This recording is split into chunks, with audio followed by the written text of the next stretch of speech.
다음 본황칠 이노큐. 네, 그래요. 먹방도 좀 한번 합시다.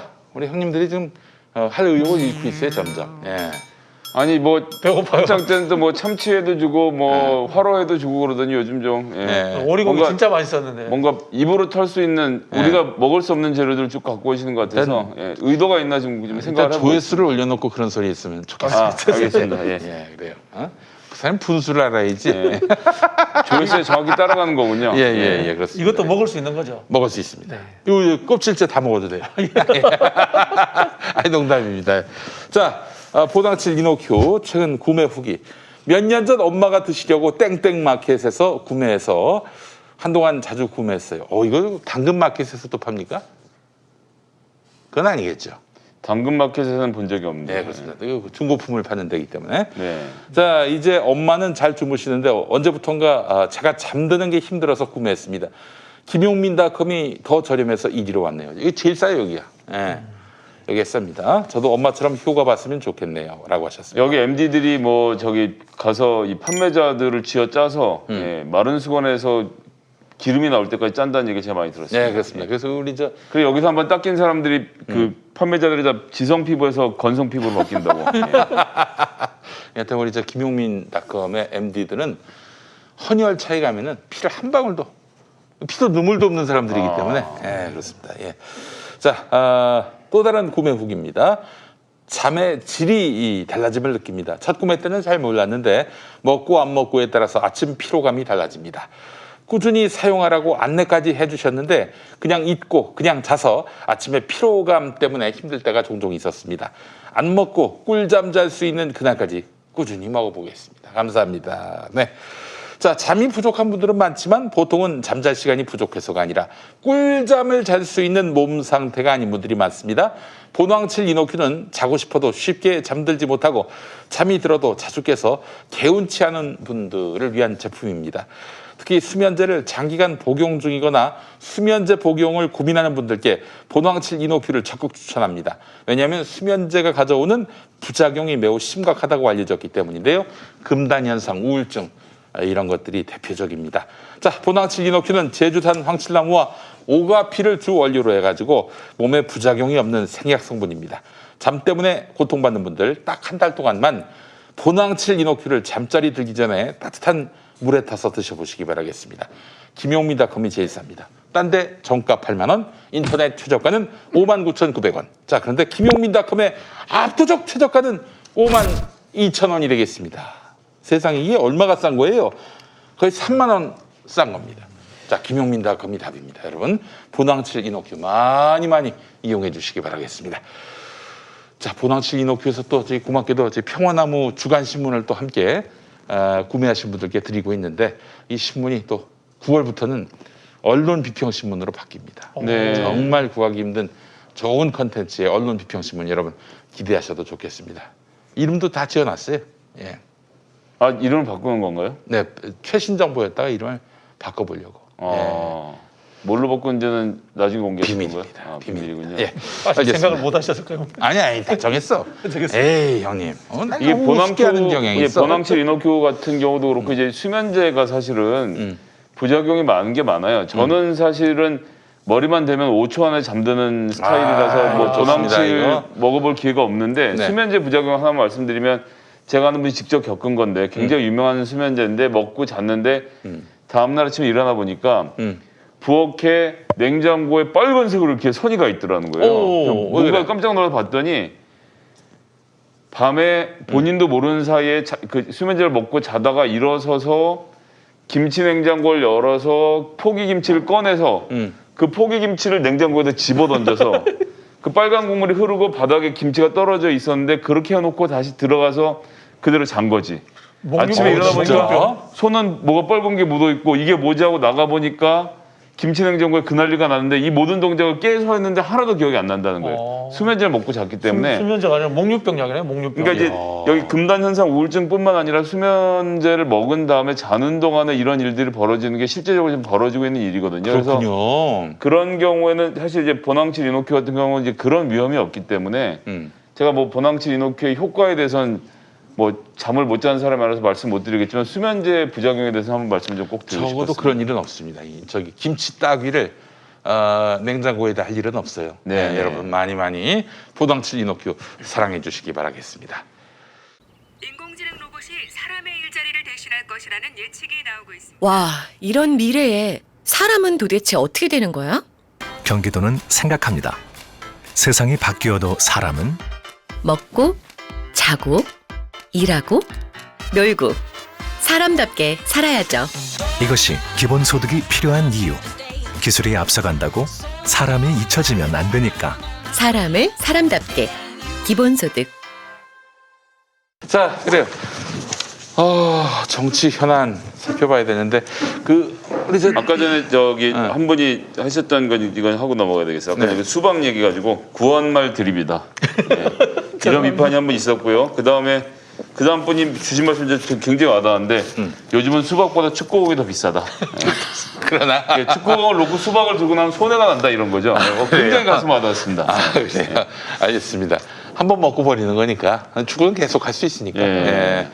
알겠습니다. 자, 이 민주당 경선이 너무 흥행 실패예요. 이거 어떡합니까? 그럴 수밖에 없었나?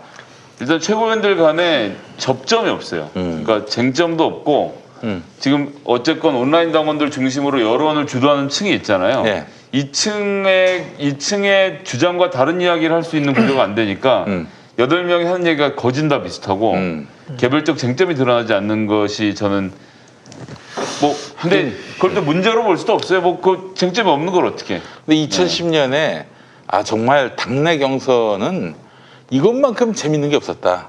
사실 이명박 박근혜 때도 웃겼지만은 뭐 산소가스, 이산화가스, 돈가스, 기후가스 그거 정말 웃겼는데 2010년에 그 당내 경선만큼 웃긴 건 없었어요. 그러네. 홍준표하고 예. 안상수가 그래서 내 생각해 보니까 예. 홍준표하고 안상수가 뭐 옆집에 개가 많아가지고 소송 걸린 거. 그렇죠. 재밌었어요. 그건 정말 그건 인생의 즐거움이었습니다, 사실. 근데 이번 선거에서는 김부겸, 이낙연, 박주민, 세우보다 너무 신사적으로 했죠. 너무 점잖은 분들이에요. 이 사실 플레이메이커가 있어야 되는데 이게 과거에 우리가 이제 당내에서 서로 총질하고 물어뜯다가 망했다. 네. 이런 게 있기 때문에 이제 신사적으로 하는 측면도 있고요. 한편 그래도 좀 이 표현이 그렇지만은 망하지 않는 수준의 좀 적당한 수준의 갈등도 있어야 재미가 있는데. 예. 아니 근데 이제 우호적 갈등 이런 게 있어야 정말 지금처럼 문재인 정부가 민주당의 지지를 상회하는 한에서는 어떤 종류의 갈등도 표면화되지는 않을 것이다 이렇게 보고 있습니다. 아니 이제 자기들이 무슨 재주가 있어야 갈등을 표면화를 하지. 대통령을 대상으로 한 갈등은 굉장히 문제가 있죠. 이게 왜냐하면은 민주당 정부니까 공동 책임이니까 그거는 뭐 있어서는 안 되는데 당내 이제 노선 같은 경우에는 예, 우선순위를 두고 좀 그런 것도 좀 있을 필요는 있을 것 같아요. 그럼 금방 뭐 재난지원금을 뭐 전체로 줄 건지 선별로 줄 건지 이 정도 갈등은 뭐 볼만하죠. 그리고 실제로 이제 그거는 지금 그 참여한 구성원마다 다르게 얘기를 하고 있어서 논쟁을 해볼 가치가 충분히 있죠. 네. 그러나 또 이게 싸움을 크게 걸어가지고 손해를 막심하게 볼 바에는 그냥 신사적으로 재미없게 덕담이나 주고받으면서 경선하는 게 좋겠다. 어쨌거나 당대표 선거는 지금 골라먹는 맛이 있거든요. 그러니까 뭐 안정적으로 가고 다음번 대통령 이낙연이 될 거니까 이번에도 대통령 이낙연 당권도 이낙연에 주겠다라고 생각하면 이낙연 후보를 찍는다든지 아니면 어쨌든 다음번 선거 PK, TK가 중요하니까 김부겸의 동진 정책을 지지한다고 찍는다든지 이러나 저러나 민주당이 너무 늙는 것 같으니까 젊은 사람 찍겠다라고 해서 개혁적인 박지원 후보를 찍든지 본인의 성격에 따라서 달리 찍을 수가 있는데 최고위원 후보들은 그렇게 놓고 봤을 때 내 생각이 이런데 그럼 누가 나한테 맞는 후보지? 이거 고르기가 좀 많이 곤란해들 하시는 것 같더라고요. 인지도 싸움이죠. 인지도 싸움. 예, 그렇습니다. 인지도 싸움이 돼버렸는데 사실은 이제 이게 분리선거를 한 게 당대표를 뽑아놓으니까 같이 뽑아놓으니까 융합형으로 뽑아놓으니까 2등 된 사람이 계속 당대표를 흔드는 거야. 1등 아웃되면 자기가 당대표 되니까 그런 상황 때문에 이렇게 분리했는데 지금처럼 서로 물어뜯지 않는 상황에는 이렇게 집단지도 체제를 하는 것도 좋은 방법인 것 같아요. 1등에서 지금 말씀은 그렇죠. 당대표 최고위원 따로 뽑지 말고 1등 당대표, 2등부터 최고위원 예. 이렇게 하자는 그것도 좋은 말씀이신데. 방법인 것 같아요. 예. 그렇게 좀 거물들이 나와서 싸우는데. 그렇죠. 예. 그저 김용민이가 오늘 드디어 탈구한 책이 있습니다. 마이너리티 이재명이라고. 그 책에서 이제 이재명 지사하고 인터뷰한 부분이 있었는데 사실은 이제 지난 대선 때 2016년이죠. 2017년 그때 당내 경선, 대선 후보 경선 때 이재명 그때 이제 대선 후보가 처음엔 너무 신사적으로 막 토론하니까 비아냥도 돌았고 심지어는 이런 소문도 돌았대요. 문재인 대통령이 이제 후보가 될 것이 확실하니까 이렇게 서로 이제 봐주는 것이다. 문재인 대통령이 나중에 대통령 되면은 이재명은 서울시장으로 이렇게 공천 주기로 내락했다. 그래서 지들끼리 안 싸우고 저러고 있다. 전혀 사실이 아닌데. 그래서 이제 그때부터 한번 경선다운 경선을 한번 보여줘야겠다 해서 막 그냥 사정없이 활동했는데 정말 일생일대 가장 후회스러운 선택이었다라는 식으로 얘기를 했습니다. 이재명 지사가. 그러면서 그 자리에서 그냥 덕담이나 하고 어차피 표는 다 문재인 후보한테 갈 거였다면은 그 자리에서 내 생각만 담담하게 얘기하면 될 건데 너무 싸가지가 없었다. 그런 말씀을 했었어요. 그러니까 이제 사실 뭐 애써서 뭐 이렇게 구도를 만들고 대결 구도를 만들어 가지고 논쟁점을 만들 필요는 없다. 이 말씀도 굉장히 그 설득력이 있는 것 같아요. 자, 그런데 뭐 지금 다음 대선은 그렇게 될 구도 같지는 않아요. 당시에는 문재인 후보가 압도적으로 앞서는 구도였는데 그렇죠. 예. 지금은 이낙연 후보와 이재명 후보가 오차범위 안에서 엎치락뒤치락 하고 있는 상황이고 윤석열 검찰총장은 지금 야권에서 단연 앞서고 있는 3등이긴 합니다. 원탑이죠, 원탑. 근데 본인 이름을 빼달라고 하고 있어요. 저는 빼달라고 했대요? 예, 보도가 났어요. 대검에서 근데 저는 이게 그냥 이만큼 하고 나서 그치. 지난번에 2달 동안 즐기고 작년엔가 세계일보에서 1월에 한번 나와서 작년이 나오고, 아니었군요. 예, 올해 예. 1월이었고 그때는 바로 빼달라고 했고 바로 뺐죠. 근데 한동안 또 계속 나왔단 말이에요. 그때 가만히 있다가 왜 이제 와서 다시 또 그런 얘기를 할까? 나는 이 홍석현이 점쟁이와 함께 역술인과 함께 이 윤석열을 만났다. 술집에서. 그 보도가 굉장히 크지 않았나. 아니 뭐 물론 이건 제 추정은 아니고 우리 된다는 소리예요? 안 된다는 소리예요? 아니 그게 아니라 이제 김샜지. 김셌다. 예. 김셌다. 예. 근데 이제 홍석현 늦게 왔어. 회장이 지금 현재 민주당과 소위 말하는 미래통합당 이렇게 나뉘어서 좌우가 갈등하는 것에 새로운 대안을 만들겠다라는 이야기를 수도 없이 그렇지. 해오는 사람이고 거기에 본인이 직접 러너로 뛸 생각을 포함해서 여러 가지 대항마들을 구상하는 가운데서 윤석열 당신 서울지검장이었죠. 또 포함해서 보는 것 아니냐라는 관측들이 있었던 것이고 그래서 지난 대선에서도 제3세력을 비워하려고 노력했지만 본인이 생각하는 그림만큼 그러니까 중앙일보 회장으로서 본인이 생각하던 전국 운영에 갖고 있는 영향력이 실제로 해보니까 그렇게 구현이 안 되던 뼈아픈 과정을 겪은 상태인 거죠. 예. 먼저 그런 부분도 있고 이제 최순실 건 때문에 JTBC 문제가 있기 때문에 보수하고는 이렇게 손잡기 힘든 상황이 돼버렸어요. 뭐 그런 것도 있고요. 예. 아니 근데 이제 하여간 지금 윤석열 같은 경우에는 이렇게 해서 대선 후보군에서 빼달라고 하는 거는 나는 이게 좀 진심이 담겨 있는 것 아닌가. 지금 국면에서는 정치를 한다는 것은 쉽지 않고요. 이번 또 마이너리티 이재명이 나오는 내용인데 예전에 또 다른 팟캐스트에서 또 한 얘기입니다만은 대선 2년 전 여론조사가 굉장히 중요합니다. 대선 2년 전 여론조사는 이건 과학이에요. 2017년에 이제 대선이 있었지 않습니까? 2015년 5월에 네. 조사를 보니까 박원순, 김무성, 문재인 세 사람. 네. 1, 2, 3위. 그러니까 그 2년 전 조사에서 1, 2, 3위 중에 한 명이 반드시 대통령이 된다는 거예요. 그리고 2012년에 대선이 있었으니까 2010년 12월 조사를 보니까 그때는 박근혜 그리고 손학규, 유시민 박근혜가 됐잖아요. 그러니까 문재인 대통령 그 후에 이제 정계 입문을 해가지고 시민통합당 만들고 그랬는데 너무 늦었던 거야. 좀 일찍 나오셨어야 했는데 그런 생각도 들고 2007년 이명박이 당선됐던 대선 2년 전이 2005년 12월 그때 누구였느냐? 고건, 박근혜, 이명박. 예. 그것도 2002년 노무현 대통령 당선되셨던 선거 2년 전 2000년 12월 그때 조사는 이회창 그리고 안녕하십니까 이인재입니다. 이인재 그리고 노무현 대통령. 예. 그리고 2000이 아니죠. 1997년 대선 12월이 있었던 1995년 12월 그때는 그 자료를 찾기 힘들어가지고 1996년 1월로 네. 1월 1일자 여론조사 거기서 봤습니다. DJ, JP 그리고 또 한 명 이회창 아니었어요. 이회창 그때 나오지도 않았어. 그때 누구였느냐? 박찬종. 아니 근데 언제쯤 박찬종이냐 진짜. 이 설치를 들어보니까 굉장히 당연한 이야기인데 이상하게 솔깃하네. 솔깃하지. 3인 중에 반드시 있었어요. 3인 중에. 3인행에 필요하사라. 예, 그렇지. 그것도 92년 대선 때는 얘는 뭐. 그때 쉽죠. YS DJ 그렇지, 박찬종. 박찬종 두 번이나 그때도 들어갔어. 그럼 박찬종 잘 나갔어 그때. 대단하신 분이네. 예, 그래서 그 조사는 내가 찾지 못했어요. 그 조사는 찾지 못했는데 그때 3등 안에 김영삼이 안 들어갔겠어? 들어갔겠죠. 당연히 들어갔겠지.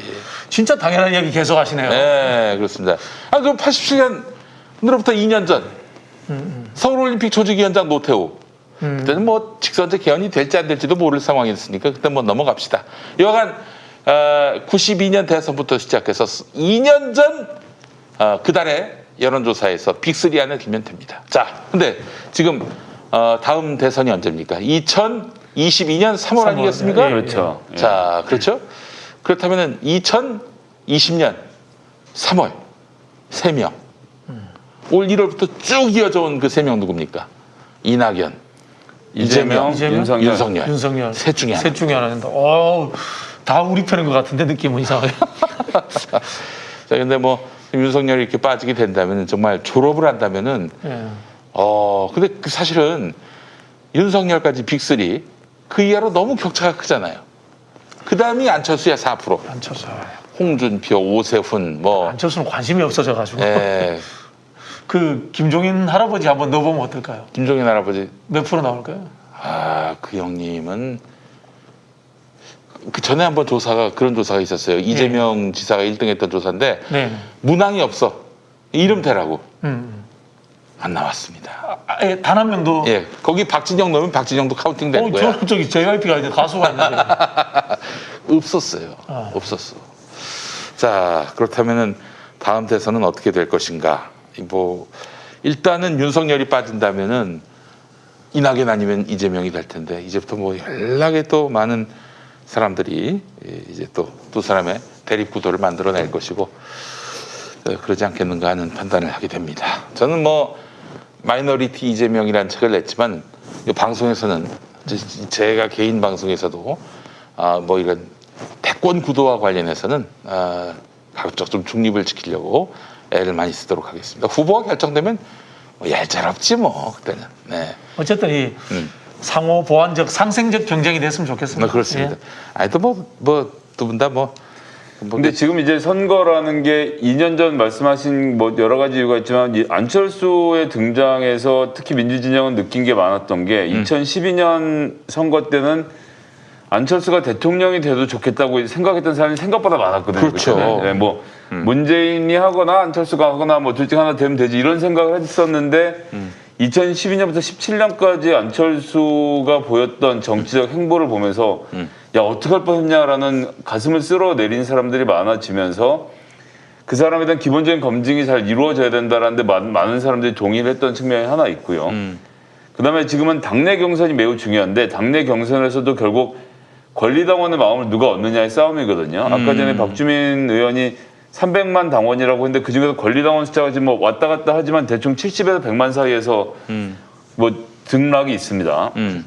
그런 사람 중에서 최소한 20-30%씩은 투표를 하고 있는 거고 그러니까 20만 명의 권리당원들의 당심이 표심이 어디로 가느냐가 되게 중요하기 때문에 이 사람들의 마음을 잡으려면 조직도 많이 해야 되고 지금 뭐 박주민 후보도 본인의 지금 약점에 대해서 얘기를 하고 갔지만 조직력도 있어야 되고 인지도도 있어야 되고 그 안에서 비토가 있을 때 되게 어려움도 있고 이제 이런 것들이 굳어져 있어서 사실 누구든 지금 민주당 후보로 나가려면 지금 말씀대로 올해 안에는 본인의 확실한 존재감을 보여줄 필요가 있죠. 지금 현재 거론되고 있는 건 정치인 그룹에서 그렇고 현재 문재인 정부의 청와대나 내각에 들어가 있는 분들 중에서 이제 대권을 꿈꾸는 분들이 연말 정도부터는 두각을 나타내기 시작을 할 거예요. 있습니까? 네.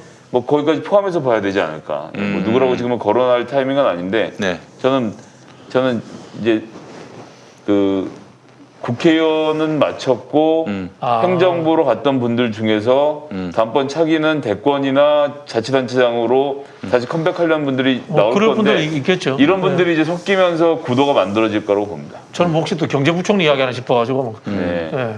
뭐 김동연 부총리 같은 경우는 김종인 비대위원장이 영입 1순위로 놓고 계속 지금 접촉을 하는. 아 그래요? 그럼요. 김동연을 40대 경제하는 사람 물론 거기 50대긴 하지만 이거 김동연 이 본인이 한 번도 간다는 얘기를 한 적은 없는데 하여튼 미래통합당에서 눈독을 특히 김종인 스타일에서 눈독을 들이는 사람 중에 하나죠.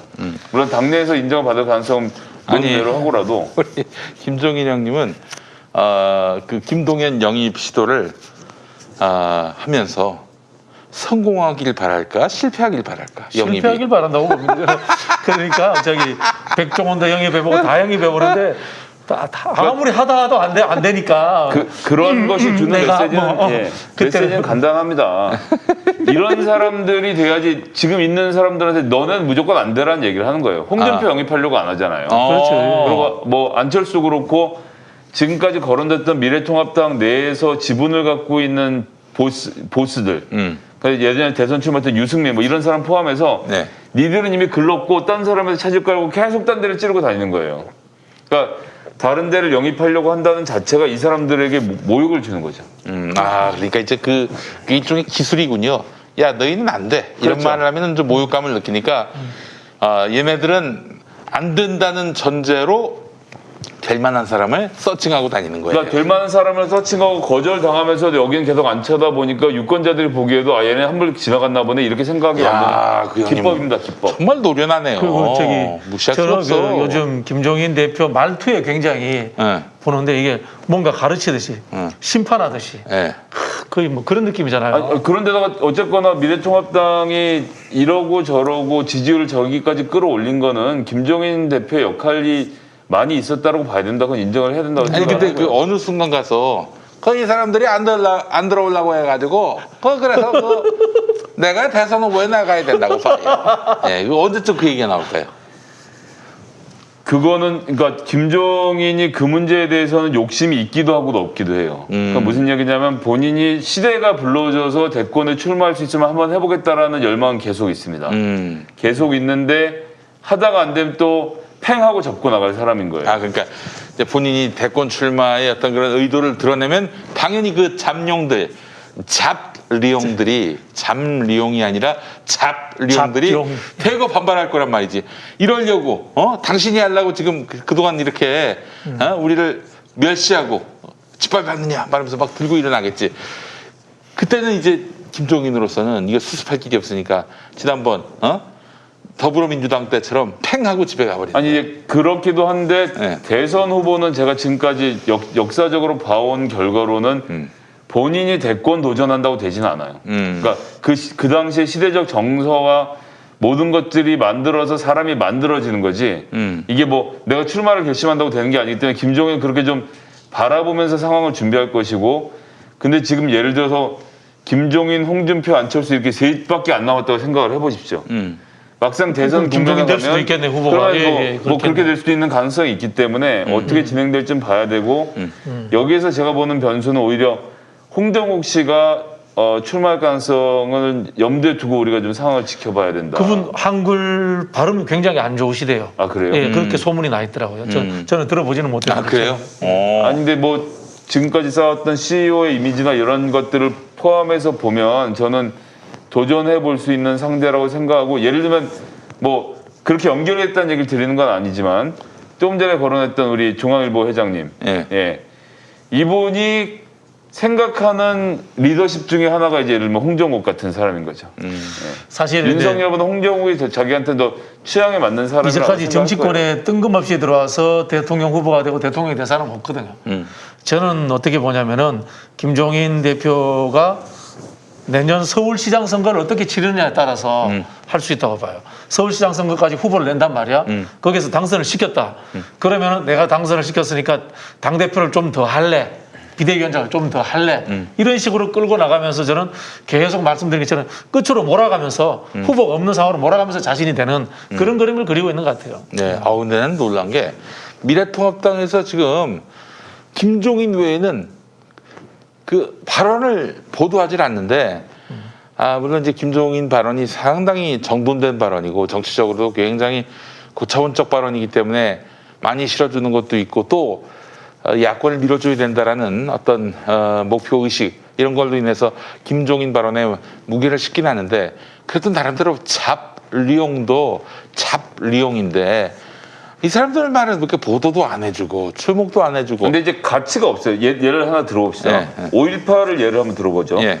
5월 18일에 가서 무릎을 꿇을 것이 사전에 대본에 없었어요. 예. 가는데 갑자기 꿇었다는 거예요. 김종인 본인의 머릿속에 있었지만 대본에 없었던 거죠. 근데 이 양반이 2016년에 더불어민주당 비대위원장을 맡고 제일 먼저 갔던 데가 광주 망월동이었고 그렇죠. 광주 망월동의 그 묘비 앞에 가서 무릎을 그렇죠, 꿇었었어요. 그렇죠. 그때도.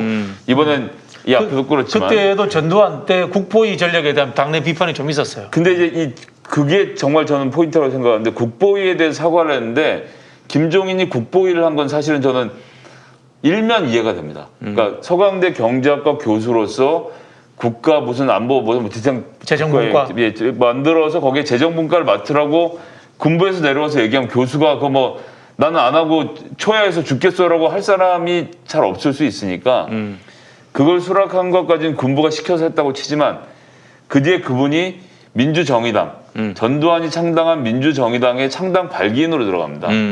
창당 발기인으로 들어가고 81년 그다음에 84년 두 번에 있었던 비례대표, 그때는 전국구라고 불렀죠.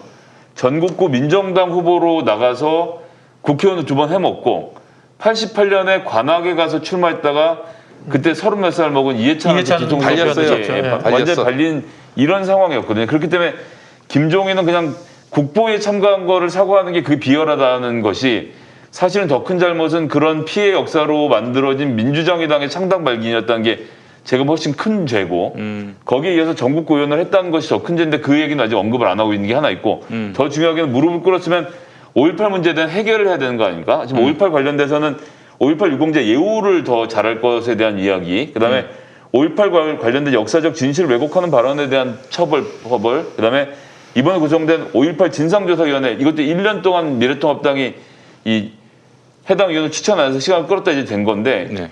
이들에 대한 직접 수사권을 부여해서 실제로 진상규명을 하는 이렇게 세 가지가 좀 핵심이거든요. 근데 이 세 번째는 결국은 이러고 저러고 찻대고 뻗대고 결론적으로 할 얘기는 전두환이 발표 명랑자라는 역사적 사실을 밝히는 게 지금 핵심적인 과제란 말이에요. 근데 이 셋 중에서 제일 쉬운 5.18 유공자 예우. 그러니까 나머지 둘은 진실이 드러나는 일이지만 이건 피해자를 돈을 더 주면 되는 거 아닙니까? 이것도 그런데 미래통합당 내에서 합의를 못 보고 나와서 무릎을 꿇은 거예요. 그러니까 예우법은 통과시키겠다는 얘기 정도는 하고 무릎을 꿇어야 이게 본인 하는 행동이랑 액션이랑 맞아 들어가는 건데 이 말만 하고 예우법조차도 당내 논의를 해보겠다고 미루는 상태이기 때문에 이게 완전 쇼인데 지금 언론이 이런 쇼들을 대대적으로 실어주고 있는 것의 문제라서 다른 사람들 말할 것도 없고 지금 그래서 이 미래통합당의 지지율을 올리기 위해서 보수 할 거 없이 또 언론사들이 되게 노력을 하고 있다. 특히 진보까지 왜 그렇게 하냐면 미래통합당하고 민주당이 비등비등해야 둘이 싸움이 붙어야 경기가 박진감 넘치면서 신문이 많이 팔리는데 지금은 너무 원사이드로 가니까 재미가 없는 상태인 거거든요. 나쁘지 않은 것 같아요. 김종인 대표급 저렇게 지지도가 좀 나와주고 계속 대권하시라 그러시죠. 재밌습니다. 네, 전략적으로 우리한테 나쁜 거 하나도 없을 것 같은데. 네. 그리고 김종인 전문가예요, 우리 김성회 대변인께서. 맺힌 게 있으시네, 좀. 이거 정청래 의원.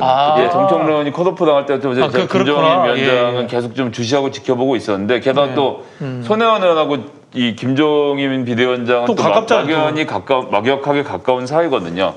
가까웠지만 종편만 보는 노인네 뭐 이렇게 한 번씩 중간중간 매겨서 이제 크게 한 번씩 비대위원장 할 때 손혜원 의원이 인터뷰에서 그런 얘기 했었어요. 김종인 비대위원장이 너무 종편만 보신다고. 네. 예, 뭐 그런 얘기도 하고 하여튼 그랬는데 그래서 그분의 심리는 제가 좀 압니다.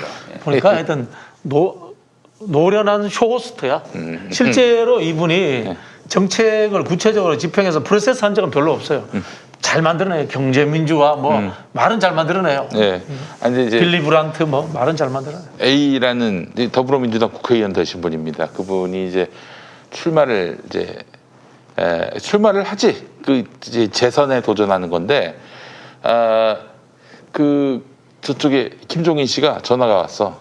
그나 김종인인데 내가 그 저기 자유한국당 가도 될까? 이렇게 물어봤대요. 그래서 아니 그야 뭐 아이고 꼭 가셔야겠습니까? 근데 그 뭐 그냥 와달라고 그러는데 어떡할지 모르겠어. 이렇게 얘기를 하더라고. 그래서 웃으면서 아이고 저희 지역군 오지 마세요. 지원 유세 오지 마세요. 아유 내가 어떻게 거길 가나 이랬어.